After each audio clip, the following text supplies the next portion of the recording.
Congo une réserve de matières premières pour les États-Unis et l'Occident. N'oublions pas que la première bombe atomique a été fabriquée à partir d'uranium provenant du Congo. Il n'y avait à l'époque dans le monde que deux pays producteurs de cobalt, l'Union soviétique et le Congo. Le cobalt est extrêmement important pour les moteurs à réaction et aussi pour la haute technologie. Nous ne pouvions pas nous fournir auprès de l'Union soviétique car c'était un produit stratégique. Le Congo était donc l'unique source. Je sentais bien que Washington commençait à se demander où allons-nous obtenir notre cobalt si les soviétiques prennent le contrôle du Congo. Les États-Unis s'inquiétaient de l'appui soviétique à Lumumba. Le président Eisenhower a alors dit « Nous devrions envoyer l'OTAN pour maintenir les soviétiques dehors ». Mais finalement, le sang-froid l'a emporté. Et on a demandé au Conseil de sécurité de l'ONU d'envoyer les casques bleus au Congo. Le président Eisenhower a jeté les bases d'une politique qui est toujours en vigueur aujourd'hui. Il disait, s'il y a des problèmes en Afrique, nous ne devons pas envoyer des troupes là-bas, et les Européens non plus. C'est l'ONU qui doit mener ces opérations. Lumumba croit que l'arrivée des casques bleus de l'ONU l'aidera à ramener la stabilité. Il se trompe. La mission de l'ONU est en réalité l'élément qui va précipiter la chute de son gouvernement.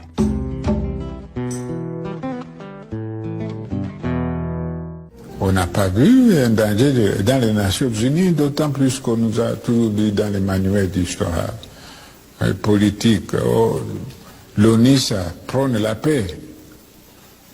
On ne sait pas que l'ONU aussi dépend en partie des Occidentaux, et même pas tous les Occidentaux, puisque l'ONU a été créée à New York par les Américains. Les Américains tenaient l'ONU en main, et tout se faisait sur ordre des Américains, donc l'ONU c'était une fiction.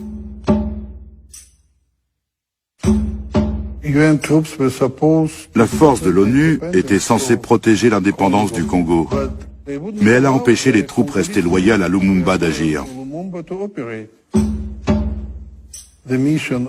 Cette force a outrepassé sa mission et a servi à renverser le gouvernement de Lumumba, ou du moins à le priver de toute protection.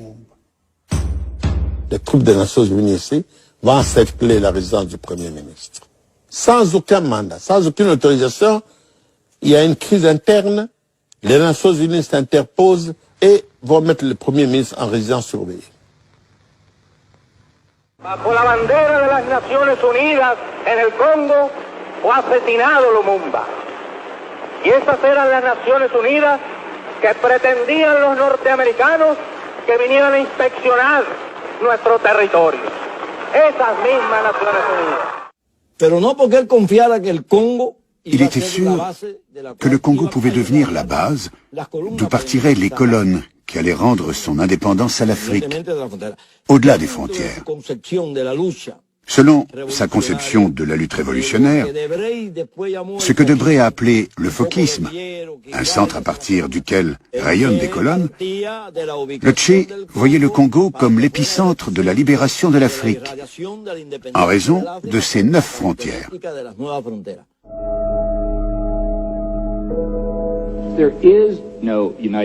Il n'y a pas de Nations Unies. Il y a une communauté internationale qui, à l'occasion, peut être dirigée par le dernier vrai pouvoir mondial, les États-Unis.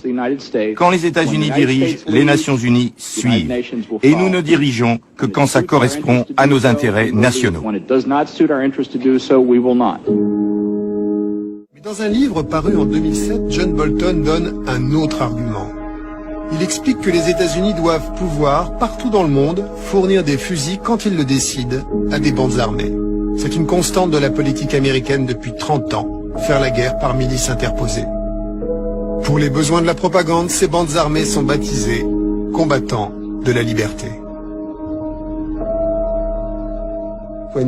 Quand vous armez des milices ou des combattants de la liberté, vous utilisez toujours des canaux légaux? La décision vient toujours du gouvernement américain, que ce soit une opération secrète de nos services d'espionnage ou du ministère de la Défense.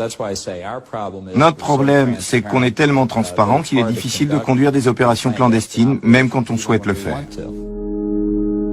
Les États-Unis ont été condamnés pour avoir illégalement armé un groupe d'extrême droite qui a déstabilisé le gouvernement légal du Nicaragua et tué 20 000 civils.